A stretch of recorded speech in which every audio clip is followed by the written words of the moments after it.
Olá, minha gente, tudo bem? Aqui estamos para mais um vídeo na área da chamada História Geral.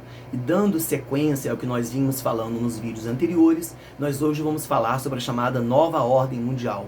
Um período da história, então, contemporânea, que começa ali por volta dos anos 80 e perpassa os anos 90 até o início dos anos 2000, né? Esse período, então, bastante longo, repito, anos 80, 90, a década de 2000, a década de 2010, é um período praticamente que ainda estamos vivenciando, ainda estamos experienciando. Nesse período, alguns elementos precisam ficar bem claros para a gente.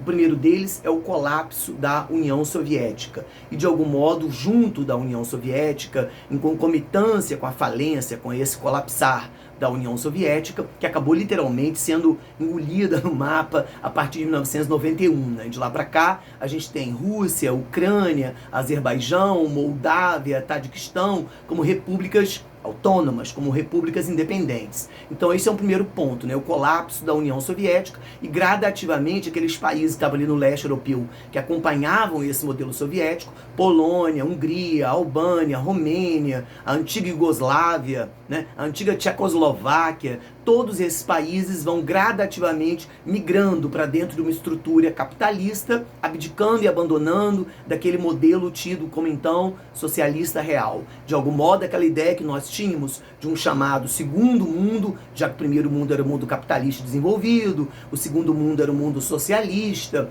o terceiro mundo era então o mundo subdesenvolvido periférico, esse segundo mundo entrou em colapso. Isso é importante para nós pensarmos então assim, mas só essa foi a ponta do processo, o colapso do modelo socialista, o colapso do modelo soviético destacadamente, mas a gente tem que pensar assim, além disso, qual seria a outra ponta? Imaginar que o capitalismo encabeçado, liderado, capitaneado pelos Estados Unidos, também começou a passar por mudanças muito significativas, por mudanças muito emblemáticas ali nos anos 80. Que mudanças foram essas especificamente? O capitalismo cada vez mais foi deixando de ser aquele capitalismo intervencionista, praticante do protecionismo alfandegário, praticante do regulamentismo, praticante do chamado bem-estar social, welfare state, e passou a ser um capitalismo que passou então a adotar regras, um modelo cada vez mais neoliberal. Então vamos começar por aí essa fala de hoje. De um lado a gente pensar assim, mas afinal de contas, Fernando, o que gerou esse colapso da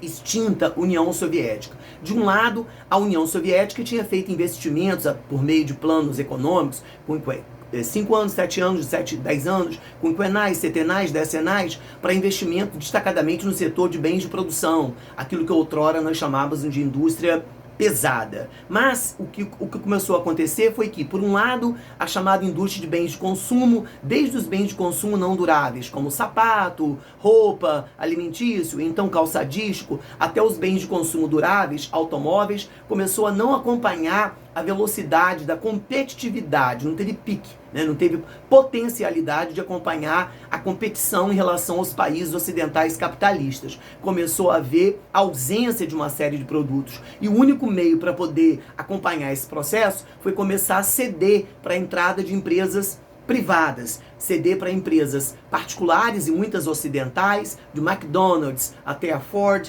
da Ford até a Chrysler, todas começaram a ganhar autorização para entrar no território, gradativamente o território então soviético, destacadamente na Rússia, que sempre foi a mais importante das repúblicas. Então, de um lado, essa espécie de ineficiência, essa espécie de ineficácia do próprio modelo socialista em cobrir todas as zonas do processo produtivo, né? Havia uma certa proeminência no setor de bens de produção, mas não havia no setor de bens de consumo. E por outro lado também, o modelo soviético não conseguia acompanhar a velocidade da competição na área tecnológica. Eu estou falando nos anos 80 e nos anos 90, como que iria acompanhar, se você não tem uma indústria de bem de produção, gente, se você não tem uma indústria desenvolvida na base, para acompanhar esse processo, se você não tem tecnologia que acompanhe também, como é que você vai dar conta de setores como robótica, química fina, cibernética, aquacultura, mecatrônica? Isso acabou também não acontecendo, né? Então precisava de importar tecnologia. Quando você importa a tecnologia, você passa a depender, você passa a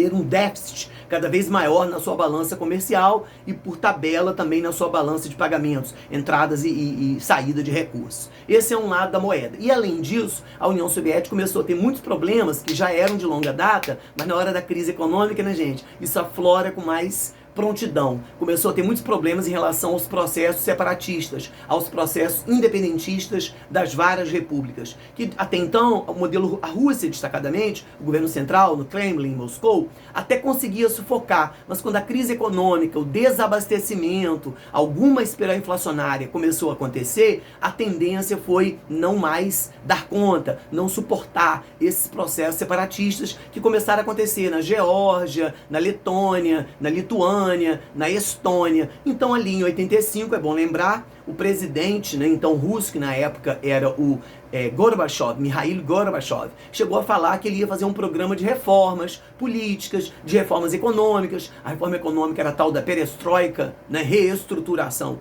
A palavra é isso, perestroika, reestruturação. Ia reestruturar a economia para adaptá-la e fazê-la ficar mais progressista e fazê-la ficar mais competitiva em relação ao Ocidente, e ele começou a abrir vários setores, né? Desde o setor, repito, de bens de consumo duráveis ao setor de bens não duráveis, até o setor de tecnologia de ponta, o setor na área, nos anos 90, né? A ideia seria o setor de digitalização. O resultado disso é que o modelo soviético não resistiu, sucumbiu. Então, apesar de toda essa perspectiva de até modernizar-se, o país acabou desaparecendo, acabou colapsando enquanto União das Repúblicas Socialistas Soviéticas, ali em 91. E de lá para cá, cada uma tenta encontrar o seu modo. Se há uma crise do modelo soviético, gente, naturalmente aquela ideia de uma reunião militar, de um pacto militar, que era o então Pacto de Varsóvia, esse Pacto de Varsóvia não sobrevive, porque vai agregar quem com quem se já não tem mais União Soviética. E automaticamente parecia um efeito dominó. À medida que a União Soviética colapsava e entrava em crise a própria corrida armamentista, naturalmente outros países também foram abdicando, foram se transformando, foram deixando de ser socialistas, assumindo modelos capitalistas, e gradativamente esse modelo do Pacto de Varsóvia também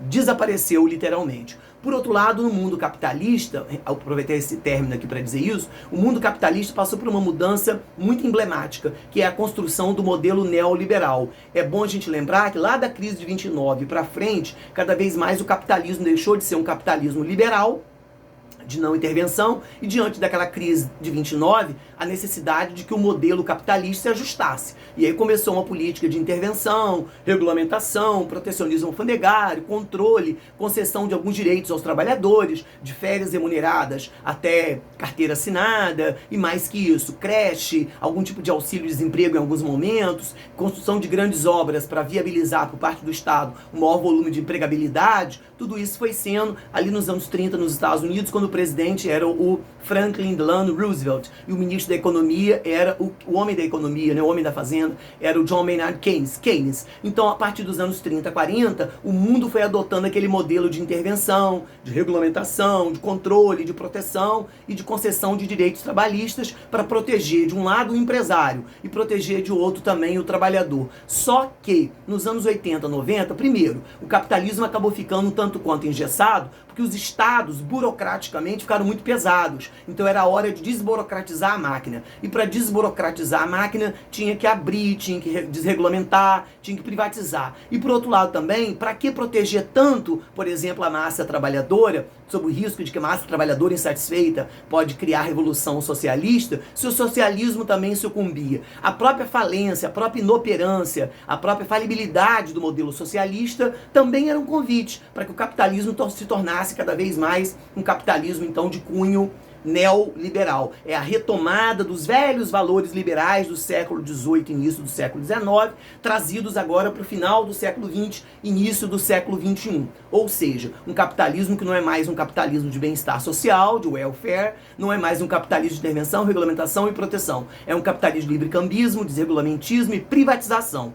Todas essas mudanças, gente, acabaram de algum modo dizimando aquele modelo que nós conhecíamos como capitalismo versus socialismo. Acabaram dizimando aquele modelo que nós conhecíamos como Guerra Fria. E no lugar disso surgem blocos econômicos, no lugar União Europeia, NAFTA, Mercosul, no Pacto Andino, Pacto do Pacífico. Tudo isso vai dando lugar àquela corrida de outrora. Novos atores aparecem a partir dos anos 2000 e que precisam ser pensados, como é o caso, por exemplo, da China no momento atual. Então, a partir daí a gente fala que o mundo de fato encontrou uma nova ordem mundial. Com relação aos anos 2000 para cá, 2010 para cá, destacadamente, esses novos atores a que eu aludi, essas novas reconfigurações da ordem mundial, essas novas reconfigurações do espaço econômico histórico mundial, aí a gente vai fazer outro vídeo para esclarecer isso, que é o tempo mais presente, que é esse tempo, o tempo presente do presente. Eu agradeço muitíssimo, espero que tenha colaborado. Se você gostou, dá um like, divulga o nosso trabalho, curte o nosso trabalho, para a gente poder continuar